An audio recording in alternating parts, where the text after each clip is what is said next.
Hello everyone, welcome to ultimate success. Ultimate success के आज के इस वीडियो में हम डिस्कस करेंगे बायोस्फीयर रिजर्व्स ऑफ इंडिया को। 1971 में यूनेस्को यानी united nations educational scientific and cultural organization ने एक कार्यक्रम शुरू किया जिसका नाम था MAB, man and the biosphere programme.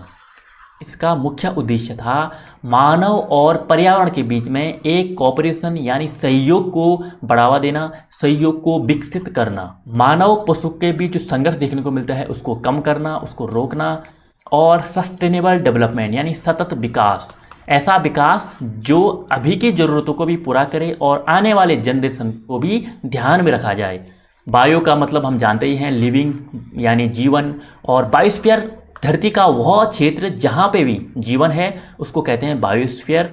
UNESCO ने जो देश यूनाइटेड नेशन के अंडर में आते हैं उनको कहा कि आप अपने देश में बायोस्फीयर रिजर्व क्षेत्र को बनाओ। यूनेस्को उसको पहचान देगा, यूनेस्को उसको अपने world networks of biosphere reserve के अंडर में लाएगा, उससे उसको अंतर्राष्ट्रीय स्तर पर एक पहचान मिलेगी। तो अभी तक भारत में 18 बायोस्फीयर रिजर्व बन चुके हैं, उनमें से 11 ऐसे हैं जिनको यूनेस्को ने अप्रूव कर दिया है, स्वीकृति दे दी है।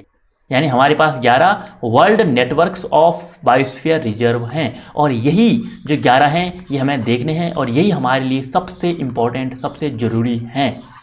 अब हम एक एक करके सबसे पहले उन 11 UNESCO world network biosphere reserve को देखेंगे जो भारत के अलग अलग स्टेट और अलग अलग क्षेत्रों में फैले हुए हैं। सबसे पहला है नंदा देवी बायोस्फीयर रिजर्व, जो कि उत्तराखंड स्टेट में है, और इसके जो कोर एरिया है उसमें 2 नेशनल पार्क हैं, एक है the Nanda Devi national park और फूलों की घाटी नेशनल पार्क, और ये दोनों भी अलग अलग अपने आप में यूनेस्को की वर्ल्ड हेरिटेज साइट्स हैं।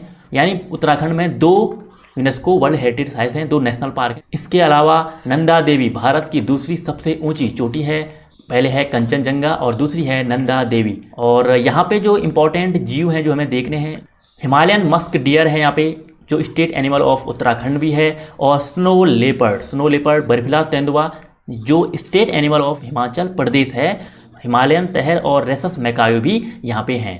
हिमालयन मस्क डियर उत्तराखंड का राजकीय पशु भी है, कस्तूरी मृग, और ये है हिमालयन तहर, ये भी मिलता है नंदा देवी बायोस्फीयर रिजर्व में।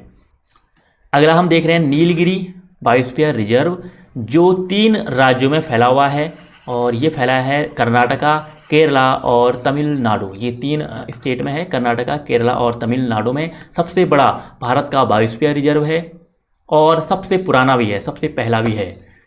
एक एग्जाम्पल के तौर पे मैंने ये यहाँ पे लिखे हैं क्या क्या एक बायोस्फीयर रिजर्व के अंदर आता है। सबसे बड़ा नीलगिरी है, तो इसमें देखते हैं इसके अंदर क्या क्या है। साइलेंट वैली नेशनल पार्क यहाँ पे है जो केरला में है, मुकुर्ती नेशनल पार्क तमिलनाडु में है, मुदमलाई, वायांड और अरलम जो वाइल्ड लाइफ सेंचुरी हैं तमिलनाडु केरला में है, और बांदीपुर और नागरहोल टाइगर रिजर्व के कर्नाटका, सत्यमंगलम टाइगर रिजर्व तमिलनाडु में। हमने टाइगर रिजर्व की पिछली वीडियो में ये देखा था, तो टाइगर रिजर्व की वीडियो आपको ऊपर आई बटन पे भी मिल जाएगी, अगर आपने नहीं देखी तो आप उसे भी देख लीजिए।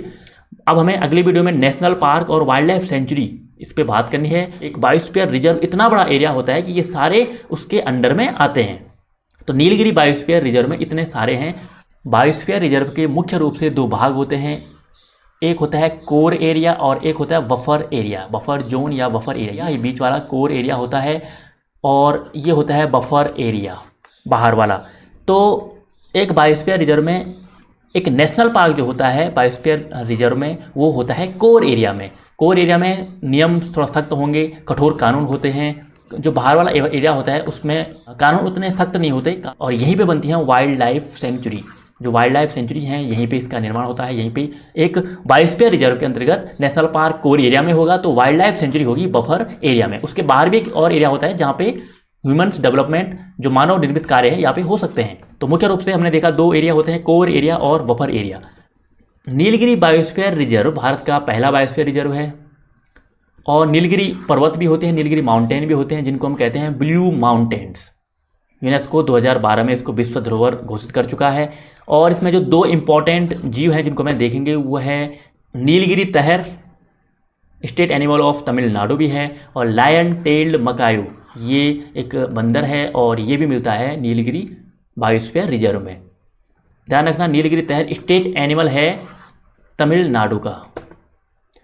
अगला जो हम देखेंगे वो है Nokrek biosphere reserve. Nokrek biosphere reserve Meghalaya में है।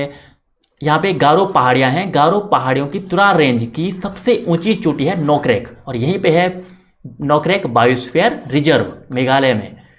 यूनेस्को ने 2009 में इसको अपना अप्रूव किया, इसको स्वीकृत किया। इसका जो कोर एरिया है यहाँ पे नोकरेक नेशनल पार्क है। 2 इंपॉर्टेंट जीव हैं जो हम देख रहे हैं इस बायोस्फीयर रिजर्व के अंतर्गत। एक है red panda, state animal of Sikkim भी है, और hoolock gibbons, hoolock gibbons state animal of Arunachal Pradesh भी है। तो ये है रेड पांडा, ये एक दुर्लभ जीव है और बहुत कम बचे हुए हैं रेड पांडा, और इनको हम बचाने की कोशिश कर रहे हैं। स्टेट एनिमल ऑफ सिक्किम है रेड पांडा। ये है हुल्लोक गिबन्स, और हुल्लोक गिबन्स अरुणाचल प्रदेश ने अभी हाल ही में इसको अपना स्टेट एनिमल भी डिक्लेयर है, स्टेट एनिमल बनाया है अरुणाचल प्रदेश ने इसको। अगला हम देख रहे हैं biosphere reserve great Nicobar biosphere reserve. ये आप जानते हैं यहाँ पे अंडमान एंड निकोबार द्वीप समूह है, और ये बंगाल की खाड़ी है यहाँ पे पूरी। तो बंगाल की खाड़ी में है अंडमान एंड निकोबार, और यहाँ पे है great Nicobar biosphere reserve. UNESCO world heritage sites है। कैंपेबल नेशनल पार्क और गिलेथिया नेशनल पार्क, 2 नेशनल पार्क हैं यहाँ पे जो कोर एरिया में आते हैं। इसके कौन कौन से एनिमल हैं यहाँ पे important? Salt water crocodile, salt water crocodile खारे पानी का मगरमच्छ, ये दुनिया का सबसे बड़ा मगरमच्छ होता है और ये मिलता है यहाँ पे। लीदरबैक सी टर्टल, ये कछुआ है, और इतना बड़ा कछुआ मुझे लगता है आपने अपने सामने कभी देखा होगा। कछुए तो बहुत साइज के होते हैं। सबसे छोटा कछुआ, सबसे छोटे साइज का कछुआ भी भारत में मिलता है, और ये सबसे बड़ा कछुआ ये भी भारत के इस बायोस्फीयर रिजर्व में है। इसके अलावा निकोबार ट्री श्र्यू, ये गिलहरी जैसा दिखने वाला एक जानवर, ये भी इसका नाम है ट्री श्र्यू, तो ये भी मिलता है इस बायोस्फीयर रिजर्व में। ग्रेट निकोबार हमने देख लिया। अगला हम देखेंगे गल्फ ऑफ मन्नार, जो कि भारत और श्रीलंका के बीच में, श्रीलंका यहाँ पे है और भारत और श्रीलंका के बीच में 21 टापू होते हैं टोटल, और इन्हीं 21 टापुओं को मिलाकर हम कहते हैं मन्नार की खाड़ी। तो ये गल्फ ऑफ मन्नार, जो मन्नार की खाड़ी है, यहीं पे है gulf of Mannar biosphere reserve. ये भी यूनेस्को वर्ल्ड नेटवर्क का एक इम्पॉर्टेंट क्षेत्र है। और हम जानते हैं जो तमिलनाडु का ये वाला एरिया होता है, इसको कहते हैं कोरोमंडल एरिया। ये जो क्षेत्र होता है इसको कोरोमंडल क्षेत्र कहते हैं। तो ये कोरोमंडल कोस्ट है, कोरोमंडल कोस्ट पे है ये बायोस्फीयर रिजर्व। एक जीव है यहाँ पे, एनिमल है बहुत इंपॉर्टेंट, इसको समुद्री गाय यानी कि सी काओ भी कहते हैं। इसका नाम है डुगोंग, डुगोंग समुद्री गाय, और ये मिलता है मन्नार की खाड़ी में। अगला है सुंदरवन बायोस्फीयर रिजर्व। हमने सुंदरवन टाइगर रिजर्व देखा था वेस्ट बंगाल में, तो सुंदरवन जो टाइगर रिजर्व है वो इसी बायोस्फीयर रिजर्व के अंतर्गत है, और इसका बल्कि कोर एरिया भी है सुंदरवन टाइगर रिजर्व। एक सुंदरी ट्री होती है, सुंदरी पेड़ होता है एक, उसके नाम पे सुंदरवन ये पड़ा है, सुंदरी ट्री के नाम पे, क्योंकि टाइगर रिजर्व है तो टाइगर तो है ही, रॉयल बंगाल टाइगर तो है ही यहाँ पे। इसके अलावा मास्क्ड फिन फूड नामक ये पक्षी है, और ये पक्षी पानी में भी रहता है। अब हम अगला देखेंगे सिमलीपाल बायोस्फीयर रिजर्व। सिमलीपाल उड़ीसा में है। सिमलीपाल जो नाम है, यहाँ पे एक पेड़ होता है साइमल पेड़, यानी सिल्क कॉटन, साइमल नाम का ये पेड़, और ये बहुत ज़्यादा मिलते हैं यहाँ पे, तो इसी के नाम पे पड़ा है सिमलीपाल। यूनेस्को में तो है ही। सिमलीपाल नेशनल पार्क है यहाँ पे इसके कोर एरिया में, और सिमलीपाल टाइगर रिजर्व भी है और एलिफेंट रिजर्व भी है। यहाँ पे 2 इम्पॉर्टेंट वाटरफॉल भी हैं, जोरांजी और बेरहपानी। जोरांजी और बेरहपानी वाटरफॉल भी हैं यहाँ पे। टाइगर मिलता है। गौर इंडियन बेसन, जो भारतीय भैंसे हैं गौर जिसे हम कहते हैं, ये भी यहाँ पे मिलते हैं। अगला बायोस्फीयर रिजर्व है पंचमरी बायोस्फीयर रिजर्व। ये भी यूनेस्को वर्ल्ड नेटवर्क के इसमें आता है, और ये है मध्य प्रदेश में। तो पंचमरी बायोस्फीयर रिजर्व में जो कोर एरिया है सतपुरा नेशनल पार्क है। यहाँ पे जो इम्पोर्टेंट, जो हमारे लिए जानने के लिए आवश्यक हैं उन एनिमल हैं यहाँ पे। सांबर डियर, सांबर जो डियर है, ये हिरन जो है स्टेट एनिमल है उड़ीसा का। चीतल हिरन है। ये द इंडियन जिएंट स्क्वायरल, यानी ये जो गिलहरी है। नीलगाय जो कि स्टेट एनिमल है दिल्ली की स्टेट एनिमल है नीलगाय, ये भी मिलती है पंचमरी बायोस्फीयर रिजर्व में। देखते हैं जो सांबर डियर है, सांबर जो हिरन है, ये दुनिया का सबसे बड़ा हिरन होता है, इसीलिए ये आसानी से दिख जाता है, इसका शिकार आसान हो जाता करना, और इसीलिए इनकी जो संख्या है बहुत कम हो रही है। बाघों को ये बहुत जल्दी दिख जाते हैं, बहुत कम बचे हुए हैं, इनको भी हमें प्रोटेक्ट करना है, इनको भी हमें बचाना है। ये है चीतल हिरन, और इसको स्पॉटेड डियर भी कहते हैं, धब्बेदार हिरन भी कहते हैं, क्योंकि इसके शरीर पे ये धब्बे आपको दिख रहे होंगे, तो ये है चीतल हिरन। द इंडियन जेंट स्क्वेरल, ये उड़ती हुई गिलहरी यहाँ पे आपको मिलेगी। अगला हमारा बायोस्फीयर रिजर्व है कंचनजंगा। कंचनजंगा बायोस्फीयर रिजर्व जो है सिक्किम में, और कोर एरिया में कंचनजंगा नेशनल पार्क है। स्नो लेपर्ड, स्नो लेपर्ड जो बर्फीला तेंदुआ है, ये यहाँ पे मिलता है। ये एक जीव है सिवेट, ये भी मिलता है कंचनजंगा बायोस्फीयर रिजर्व में, सिवेट भी मिलता है। अगला हम देखेंगे अचानकमार अमरकंटक बायोस्फीयर रिजर्व जो है एमपी और छत्तीसगढ़ में फैला हुआ। जो हमने अचानकमार टाइगर रिजर्व देखा था छत्तीसगढ़ में, तो ये भी इसी के अंडर में है। इस बायोस्फीयर रिजर्व का जो कोर एरिया है वो है अचानकमार टाइगर रिजर्व, ये इसका कोर एरिया है। 2012 में यूनेस्को ने इसको अपने नेटवर्क में जोड़ा। और 2 नदियां भी हैं यहाँ पे इंपॉर्टेंट, नर्मदा और सोन नदी, ये भी है अमरकंटक से निकलती है, नर्मदा एंड सोन रिवर। नर्मदा अरब के सागर में गिर जाती है, इसके साथ ताप्ती नदी, 2 नदियां हैं नर्मदा और ताप्ती यानी तापी नदी, ये गिरती हैं अरबियन सी में। और जो सोन नदी है ये मिलती है गंगा के साथ। अगला है Agasthyamala biosphere reserve. Agasthyamala biosphere reserve ये है केरला और तमिलनाडु में। यूनेस्को ने 2016 में इसको अपना अप्रूवल दिया। कनिकरण ट्राइब, एक ट्राइब है कनिकरण, कनिकरण जनजाति यहाँ पे मिलती है। और जो जीव हैं, जंतु हैं, वो हैं बंगाल टाइगर, एशियन एलिफेंट और नीलगिरी तहर। इंपॉर्टेंट जो है ये तीनों हैं यहाँ पे, बंगाल टाइगर, एशियन एलिफेंट और नीलगिरी तहर। तो हमने जो वर्ल्ड नेटवर्क में है 11 उनको देख लिया है, सबसे इंपॉर्टेंट वही है। इसके अलावा जो अब 7 बचे हैं उनको भी हम देखेंगे। दिबांग बायोस्फीयर रिजर्व ये है अरुणाचल प्रदेश में। यहाँ पे जो कोर एरिया है वो है मॉलिंग नेशनल पार्क। यहाँ पे जो इंपॉर्टेंट एनिमल है वो देखते हैं, मिस्मी टकिन। मिस्मी एक जनजाति भी है यहाँ पे, जो दिबांग बायोस्फीयर रिजर्व है, यहाँ पे एक जनजाति है उसका नाम है मिस्मी। एशियाटिक ब्लैक बियर जो ये काला भालू है, ये भी यहाँ पे मिलता है। अगला है डिब्रू सिखोया बायोस्फीयर रिजर्व, ये है असम में। और यहाँ पे जो इंपॉर्टेंट एनिमल हैं गोल्डन लंगूर यहाँ पे मिलता है, और ये भी बहुत कम बचे हुए हैं, इनको भी बचाने के प्रयास किए जा रहे हैं। गोल्डन लंगूर। वाइट विंग्ड वुड डक, ये वाइट विंग्ड वुड डक है, ये एक ऐसा एकमात्र पक्षी है जो यहीं पे मिलता है, ये पक्षी कहीं और नहीं मिलता, बस यहीं पे मिलता है।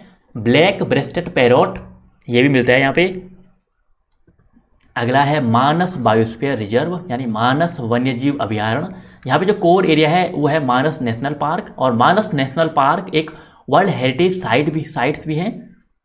और डिटेल में हम जब नेशनल पार्क पढ़ेंगे तब मानस को जानेंगे। और जो ये मानस बायोस्फीयर है ये फैला हुआ है भूटान तक भी है। और भूटान में जो इस पे नेशनल पार्क है उसका नाम है रॉयल मानस नेशनल पार्क। और ये बहुत बार यहाँ पे पूछा जाता है एग्जाम में कि जो मानस नेशनल पार्क है इसका वो एरिया जो भूटान में है उसका नाम क्या है, तो उसका नाम रॉयल मानस नेशनल पार्क है। जो इंपॉर्टेंट यहाँ पे एनिमल हैं उनको देखते हैं। पिग्मी हॉग ये एनिमल है। असम रूफ्ड टर्टल, ये कछुआ है, और ये असम रूफ्ड टर्टल ये कछुआ ये भी यहाँ पे मिलता है। हिस्पिड हेयर ये खरगोश है, और ये खरगोश है, ये भी यहाँ पे मिलता है हिस्पिड हेयर। वाइल्ड वाटर बफेलो, ये जो पानी में रहते हैं, ये भैंसे, पानी में रहने वाले ये भैंसे, ये भी मिलते हैं यहाँ पे। अगला है कच्छ बायोस्फीयर रिजर्व जो कि गुजरात में है। कच्छ का रण, यहाँ पे घास का मैदान है इंपॉर्टेंट, बन्नी ग्रासलैंड, बन्नी घास के मैदान है यहाँ पे। और एक ही जानवर यहाँ पे मिलता है, यहाँ पे कोई नेशनल पार्क नहीं है, यहाँ पे बस एक ही जानवर है जो है जंगली गधा, इंडियन वाइल्ड एस। यह है इंडियन वाइल्ड एस, और ये मिलता है कच्छ के रण में। कोल्ड डिजर्ट बायोस्फीयर रिजर्व है हिमाचल प्रदेश में। और यहाँ पे पिन वैली नेशनल पार्क है, कोर एरिया इसका पिन वैली नेशनल पार्क है। यहीं पे स्नो लेपर्ड बर्फीला तेंदुआ, हम जानते हैं हिमाचल प्रदेश का राजकीय पशु यानी स्टेट एनिमल भी है यो। अगला है शेषाचलम हिल्स बायोस्फीयर रिजर्व। जो शेषाचलम हिल्स बायोस्फीयर रिजर्व है ये है आंध्र प्रदेश में, और वो वहीं पे है जहाँ पे हमने आंध्र प्रदेश में देखा था वेंकटेश्वर भगवान का मंदिर, यानी कि तिरुपति भगवान का जो मंदिर था आंध्र प्रदेश में हमने देखा था ना। ऊपर आई बटन पे आपको टेम्पल ऑफ इंडिया, जो हमने भारत के सबसे महत्वपूर्ण जो मंदिर है जो हमें जानने चाहिए, उस पर जो वीडियो बनाई है वो भी आपको आई बटन पे मिल जाएगी। तो आप उस वीडियो को भी जरूर देख लो, मुझे पता है आपने अभी तक वो वीडियो नहीं देखी, तो उस वीडियो को भी आप इसके बाद जरूर देख लेना। ये जो बायोस्फीयर रिजर्व है वहीं पे है श्री वेंकटेश्वरा नेशनल पार्क, इस नाम से वेंकटेश्वरा नाम से नेशनल पार्क इसका कोर एरिया है। येलो थ्रोटेड बुलबुल, पॉम्पाडोर ग्रीन पिजन और वाइट बैक्ड वल्चर ये यहाँ पे मिलते हैं मुख्य रूप से जीव। आप देख सकते हैं ये जो पक्षी है पेम्पाडोर ग्रीन पिजन, येलो थ्रोटेड बुलबुल, ये भी यहाँ पे ये बुलबुल पक्षी भी यहाँ पे मिलती है।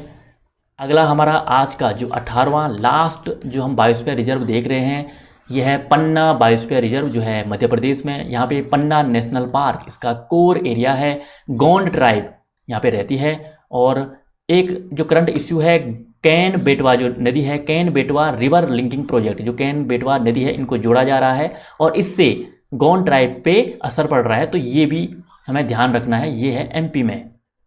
उम्मीद करता हूँ आपको ये वीडियो अच्छा लगा होगा, बहुत कुछ आपको जानने को मिला होगा। अगर आपको वीडियो सच में अच्छा लगा तो आप वीडियो को ज़रूर अपने दोस्तों तक शेयर कीजिए और चैनल पे नए हैं तो चैनल को सब्सक्राइब जरूर कर लेना। तो मिलते हैं आपसे अगले वीडियो में, तब तक के लिए बहुत बहुत धन्यवाद।